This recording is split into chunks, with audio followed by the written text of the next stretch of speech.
I'm just going to start out with a presentation here on what a mask is. Just for those of you who aren't familiar with what a mask is. And there we go. There you go, back one. So we're all wearing masks, so I thought I'd use this as a metaphor. And I guess that doesn't matter what country you're from, we're all kind of wearing masks. And basically a mask covers our face and filters the air. And what a mask in a photo does, it covers the area we wish to filter or change. And in this case, we're going to just do a little presentation here in terms of what a mask is. And a mask is traditionally red, just simply in the early days of masking in the darkroom. We used something called Rubylith, and Rubylith was red. And so that is kind of the traditional color. That's the default color in Lightroom when you see a mask. And that color can be changed by using Shift letter O for a red, green, or gray mask. Now, a mask isn't part of the photo. It's actually just an area that indicates where you're going to be making your changes. So areas not covered by a mask are going to remain unchanged. And now with a little practice and patience, when you create a mask, you can change something like this pepper to almost any color you want, or make it lighter and darker. So you can literally go from this to this, and you can do this in Lightroom. It used to be only available in Photoshop. And today's photograph we're going to be working with is from our client Nandi Shah, who is at Indulge at Restore on Instagram. She does beautiful still lifes of food, and she has recipes at indulgeatrestore.com. So you might find her photographs inspirational. So moving right along, I'm going to stop sharing and move along to Photoshop with Photoshop, wrong program. I'm going to move along to Lightroom, and we're going to take a look at how we can create this mask and do a change.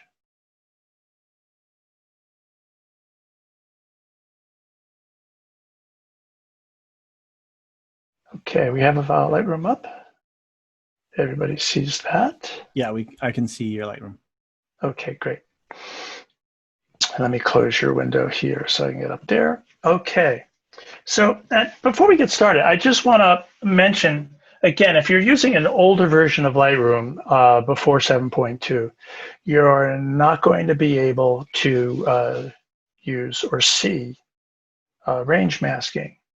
And if you're working with an older photo, a photo that you'd shot earlier than 2018, when range masking came out, you're going to have to adjust your, keep going for that mouse, you're going to have to adjust your calibration, which is down here on the lower right-hand side. And you'll see here process version. And you're going to have probably process version 3 if your photo is earlier than 2018. You're going to want to update it to your current version in order to be able to see and use range masking.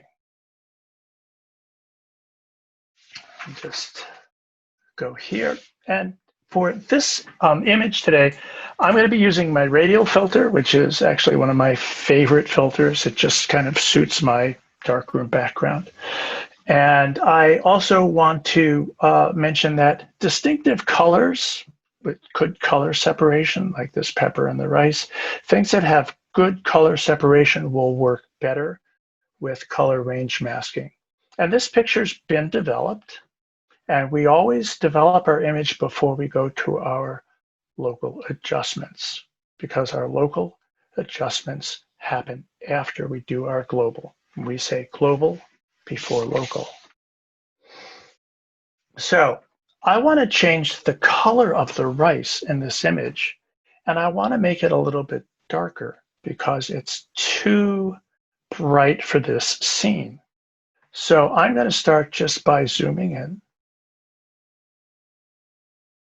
and selecting my radial filter. And before I start with my radial filter, I want to make sure invert is selected, because invert means inside. So whatever I draw, the changes that I make with my sliders will be inside that radial filter, radial mask.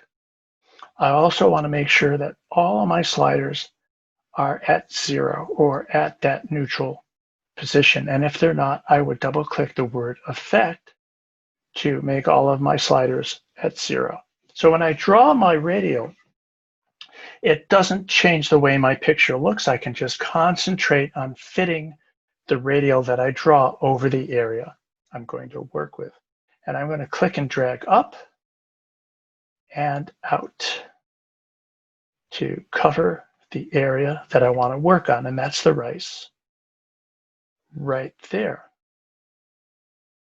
And the feather, by the way, at this point is at 50. That's my default, and I'm going to leave it there. I'm okay with the way the feather is set.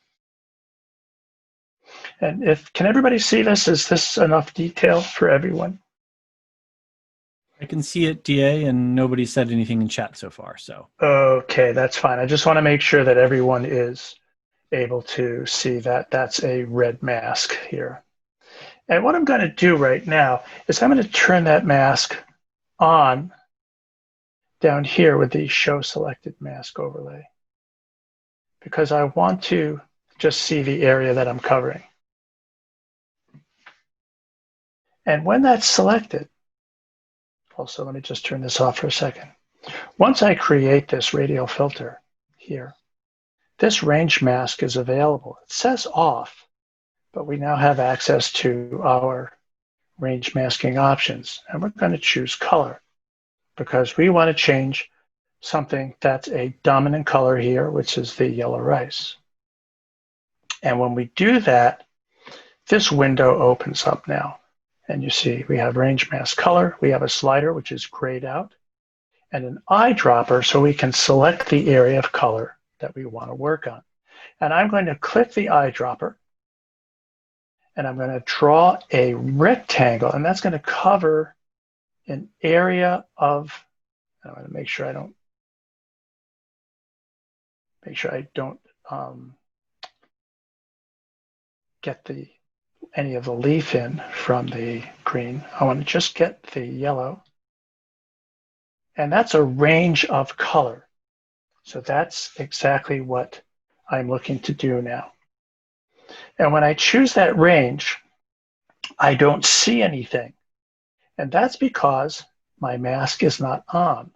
So I'm going to dock my eyedropper, and I'm going to turn on show selected mask overlay. And now I can see my mask again, and my amount slider is available. You'll see that before I started, that amount slider was grayed out here before I selected my color range here. Now, after I dock my eyedropper, you'll see not a lot has changed, and that's because this amount slider hasn't been adjusted, and I have my selected mask overlay on, so I can see the changes in my mask. If you notice, that red is now over the rice, and that pepper doesn't have any of the red, or almost no red on it. So the amount slider reduces or increases the amount of range. So I'm at 0, so I have a very short range of tone, which is meaning that it's looking at only my yellow rice. And if I adjust the slider up, you'll see it starts to include the green, which has yellow in it. So I'm going to move my slider back down to a pretty low number, and you can even go to 0. And you'll see now the pepper has no red on it, but I still have this selected mask overlay on, and that's going to interfere with my ability to see my slider adjustments. So I'm going to turn off selected mask overlay. And now I can see my picture without that interference of that red mask. And I'm going to go to my highlight slider and move my highlights down. And you can see how I can get that rice to be darker. And I'm using my highlights instead of exposure because exposure tends to make it look muddy because it's adjusting my midtones and my shadow detail. With my shadows, I'm just adjusting that part of my image that is darker. Sorry, I'm going to back up because I just stepped on my own dialogue here. I'm not working on shadows. I'm working on highlights. And I apologize for that. So when I take that exposure slider down, I'm killing those midtones, and that's making it look muddy. I want to adjust my highlights because it's brighter. And you can see it's a much cleaner adjustment here. And I'm just going to make this around 50. So here's my before. And there's my after with my adjustment. And you see that pepper is not being adjusted. I also would like to make the rice a little bit more red-orange. So I'm going to go to my hue slider now. And I'm going to I'm going to leave check. I'm going to check use fine adjustment because if I don't, the rice is going to get weird.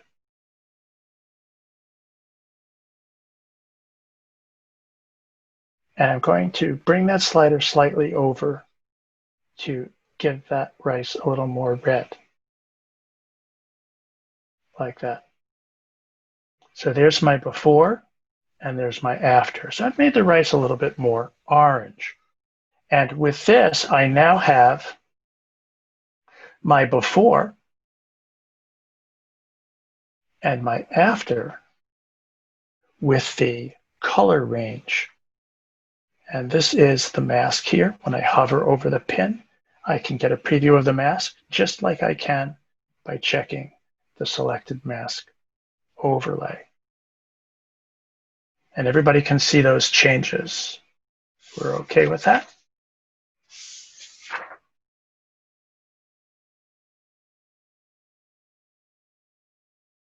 And here, let me click done. And now here's our before I developed the image, and here's the after. And again, I've been able to make the rice a little more orange and make it a little bit darker so it's not quite so bright. So that's the basics behind using the color range mask. And if there are any questions on color range mask, let me know. And I'm going to move ahead and we're going to take a look at doing something with the luminance range masking, which is similar in terms of how it works, in terms of the changes we can make, but it's different in terms of the fact that it works with luminance and not color. So is everybody good with that? And we can move on, or do you have some questions about the color? I'm not seeing any questions, DA, so I'll shout out if anybody follows up, but I guess you could probably go ahead and move ahead to luminance masking. Okay, so we will do that. So right now, again, I have a developed image because we always do global changes before we do our local changes. And now that we've done the rice and we've made that a little bit richer and darker, we're feeling that the bowl here on this side is also a little bit too bright. Let me zoom into this even more. I'm going to go 2:1 like that. So everybody can see that. And I'm going to go ahead and select my radial again. I'm going to just check, make sure all my sliders are at 0 and make sure my invert checkbox is checked because invert means inside. And I'm going to basically draw my radial, start in the middle. I'm going to click up. I'm going to click out. That's not really a click. I'm going to click up and drag out. And I'm going to just cover that whole section of rice and just reposition this over the bowl like that. If I hover over the pin, again, I can see my mask. And if you notice, there is some bleed around the outside of the bowl in red. So I'm going to turn on my selected mask overlay, and I'm going to adjust my feather now so I'm a little tighter to the bowl, and you'll see if I go all the way to 0, it's a hard edge, like a scissor has cut out that mask. I'm going to just soften that edge a little bit to around 10 or 15, like that. So this way I'm not going to be making any changes outside of the bowl. Now I'm ready to go to my range mask. Again, it has now been turned on, even though it says off, and I'm going to choose luminance. Now, choosing luminance doesn't change anything until I start to use this eyedropper and tell it what brightness I want to adjust. And you'll see here I have two sets. Yes. Quick question. Go. Yes. Just the difference between color and luminance. Like, what do those two terms mean relative to this tool? Okay, so color means we're selecting a range of color, usually a range of a similar colors like the yellow and the rice.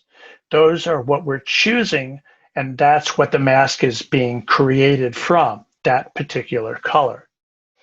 In the luminance range masking, we are choosing the brightness or darkness of an area of an image that we have under our local adjustment. And we are selecting that range based on the brightness. And we can adjust that brightness with these sliders here, or we can select our brightness with this eyedropper. Great, thank you. Sure. So I'm going to go ahead and select this eyedropper, but before I do, this time I'm going to turn off my selected mask overlay. And the reason why I'm doing this is because there is a luminance mask option here in the range mask for luminance, not for color, but in luminance. So when I turn this off, my red will disappear. And when I turn this on, my picture will turn to black and white, and I'll see my red filter again, my red mask again, except this time it's more apparent. I can see it very clearly over my subject. When I click this eyedropper, turn this off for a second. Like I said, it's a dance between turning these masks on and off so you can do your work. I'm going to draw a rectangle over this brightest area of the rice, and it's going to actually end up including the lemons because they're in this bright light and they're in a dark bowl. Again, I see nothing until I turn on my show luminance mask. And now I have a very clear idea that that range of tone I've selected is very accurate to that rice and those lemons in the bowl. I can adjust the smoothness here. And you'll see that not a lot changes, but the color gets lighter or darker. That's basically the density of your mask. The lighter the color pink, the lighter the red, the less change that happens when you adjust your sliders. The darker it gets, the more change happens when you adjust your sliders. And the range itself, the range slider itself, is the right side is adjusting shadows and the left side is adjusting highlights. So if I change these sliders, you'll see that I can just kind of reverse them. And now I'm taking in all the shadow detail and avoiding most of the rice. I'm going to undo that and go back to my regularly scheduled mask. And with this, now I want to make my adjustment. So I need to remember to turn off my luminance mask so I can use my sliders to make my changes. And again, here I'm going to take my highlight slider and knock down the brightness in that bowl a little bit so it doesn't fight my main subject, which is the yellow rice in the middle of my picture. And with that, I have no other color changes to make. I can click Done. And from there, I now have my two bowls adjusted the way I'd like them. And here is before, and this is after. So I've been able to take the brightness down, give the rice in the center a little more richness, and get that white rice on the side of my picture to be less distracting. And those are the two ways for using the color masking and the luminance masking in Lightroom. There's a lot of practice to this because you begin to learn what works and what doesn't work. But this helps you to, and prevents you actually from having to go into Photoshop and learn a whole other set of skills where this is pretty well set up in a way that you have access to an eyedropper that takes care of a lot of those changes that you might have to learn in Photoshop, of those tools that you would have to learn in Photoshop. So, all right, DA. If there are any questions, yes? Yes. Great. Cindy says, how did you handle, or no, I'm sorry, it was Barbara. How did you get the chili and the leaf to be a different color? So in the slideshow that you had, you made a purple chili from a green chili. So okay, so I'm going to select this and I'm going to throw it out so that we can show you how that happened. Let me zoom in. Let me zoom in more. Okay, nice and big. So I'm in my radial. Again, all my sliders are at neutral. I'm an invert. I'm going to slide, click and drag up, and I'm going to click and drag out to cover my subject like that. And now that I have a mask, I can go ahead and choose my range mask here, and I'm going to choose color like that. Now in this case, and Cindy, this is a good question because what I showed earlier was dragging a rectangle using the eyedropper. And when I drag the rectangle over a range of my pepper and then turn on my selected mask overlay, you'll see that I may not have, I'm going to adjust my slider now. I may not have the whole pepper. You see I have some green here. So holding down the Shift key, and in many cases in Lightroom and in Photoshop, holding down the Shift key lets you add to a selection. And you'll notice I get a little plus next to my eyedropper. Can everybody see that plus? I'm holding down the Shift key, and when I release it, the plus isn't there. So with that, I'm going to now draw a rectangle over the leaf here, and that's going to add another range of green, thus the name range masking. And if I hold down the Shift key again, I could even come down here where I seem to be missing some and try and add a little bit more of that pepper. So I pretty much have the pepper covered now with mask. Now, and everybody can see that, right? So here, if I turn off the range mask, that's the mask that we see over the pepper. Again, it's not part of the picture. It is an indication of an area that I want to adjust. So now that I have this set, I need to turn this off so that I can now go to my sliders. Here, I'm going to use the hue slider. I'm going to turn off use fine adjustment because it's going to just take lots and lots of mouse clicks to get over to the purple. I'm going to turn that off, and now I'm going to drag that slider over to the right with this hue adjustment until I get over to the purple. By the way, this hue slider was just introduced in 9.3, which came out, what, 2 weeks ago, David? A little bit more than that. Maybe. A few weeks, yeah. It's a blur. But the hue slider's new. Yeah. Yeah. And it's Barbara actually says, very fun. Did that, Cindy, did that answer your question?